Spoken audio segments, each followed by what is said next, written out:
एक जमाने में जब भारत ब्रिटिश शासन के अधीन था, एक आम आदमी मिट्टी का बेटा आया।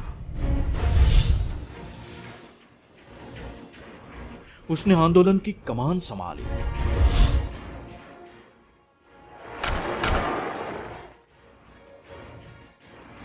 और बड़े दर्द एवं पीड़ा के बाद दृढ़ इच्छा शक्ति और निश्चय के साथ भारत को आजादी दिलाने में मदद की।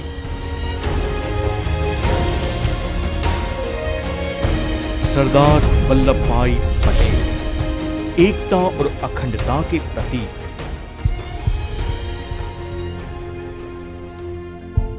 उनकी जयंती पर आधुनिक भारत के निर्माण में उनके विशाल योगदान के लिए भारत उनको सलाम करता है। मैं आज तो ये आपको कहने के लिए आया हूं कि जो पुराना हिंदुस्तान, जिसके लिए कभी कभी हमें शर्मिंदा होना पड़ता है कि इतनी सदियों तक हम गुलाम रहे, लेकिन आज जो हम आजाद हुए हैं वो आजाद हिंदुस्तान के सुपुत्रों का एक कर्तव्य है कि इसको फिर गुलाम बनने न दे।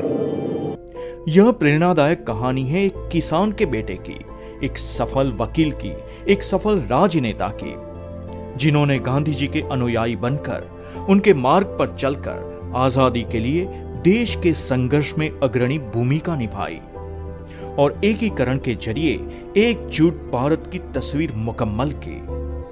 1917 में गांधी जी से हुई मुलाकात ने सरदार पटेल के जीवन को एक नई दिशा दी और आजादी के आंदोलन में शामिल होने के लिए प्रेरित किया।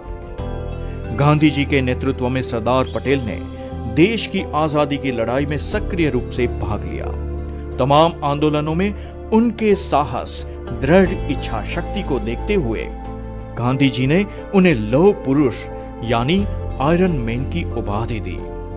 मुझे विश्वास है कि इस रास्ते पर जो रास्ता गांधी जी ने हमको बताया है उसी पर हम चलेंगे तो हमारी जगह सारी दुनिया में बहुत ऊंची होगी। लेकिन सही मायनों में 1928 में बारडोली सत्याग्रह ने वल्लभ भाई पटेल को सरदार के रूप में असली पहचान दी। आधुनिक भारतीय इतिहास अखंड भारत के लिए हमेशा सरदार वल्लभ भाई पटेल का ऋणी रहेगा। 1947 में आजादी के बाद सरदार पटेल ने रियासतों के एकीकरण पर ध्यान दिया। उसके लिए वो राजा महाराजाओं से मिले और उन्हें एकीकरण के लिए तैयार किया। इस तरह उन्होंने 562 रियासतों को भारत में मिलाकर अखंड एवं एकजुट भारत का सपना साकार किया। स्वतंत्र भारत की पहली सरकार में सरदार पटेल ने पंडित नेहरू के साथ मिलकर भारत के पहले उप प्रधानमंत्री के रूप में कार्य किया। सरदार पटेल कांग्रेस के सबसे लोकप्रिय नेताओं में से एक थे और उन्होंने अन्य नेताओं का सहयोग और सम्मान प्राप्त किया। I am extremely touched by the affection that you have shown. I have said things, some of which may be harsh, but however bitter they may be, they are a perfect dose of medicine that I give you.